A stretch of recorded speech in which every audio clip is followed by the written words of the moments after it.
ग़लति ॻाल्हि आहे। एजाज साहब जी तरफ़ों अहिड़ी का शइ कोन्हे। असां कानून मुताबिक़ जेको कमु आहे उहो कयूं पिया।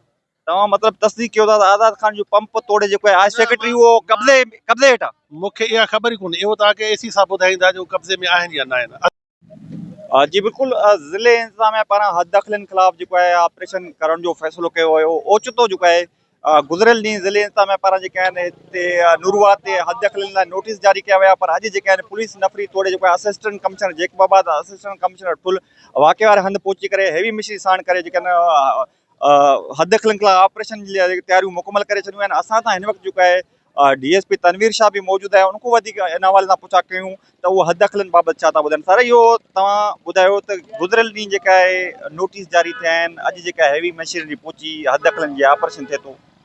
नोटिस जे बारे में तव्हांखे वधीक एसी साहब ॿुधाईंदा। असांजो कमु आहे अमन अमान जो, असां उन्हनि जी हेल्प में आहियूं।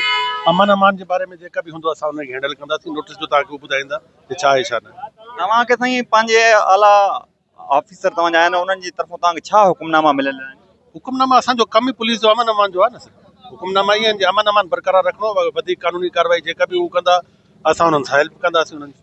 भला सर, इहा ॻाल्हि जेका अॼु जेको नज़र अचे थो अफ़वाहूं आहिनि त हीअ हिकु सियासी इंतकाम आहे। एजाज खान जेको आहे पंहिंजे भाउ खां लातालुकी जो इज़हार कयो, ॿिए ॾींहं ते जेको आहे उनजे पंप ड्राइण जे लाइ, उनजे जेके आइस फैक्ट्री ड्राइण जे लाइ उन सां गॾोगॾु जेके आम माण्हू आहिनि उन्हनि जी जेके प्रॉपर्टी ड्राइण लाइ पुलिस ज़िले इंतिज़ामिया पहुची वई आहे। ग़लति ॻाल्हि आहे, ग़लति ॻाल्हि आहे। दख़लियूं वारनि माण्हू जंहिं माण्हू खे पाण जेॾीमहिल सरकारी ज़मीन ते कब्ज़ा कंदा उन्हनि ते एहसासु न हूंदो।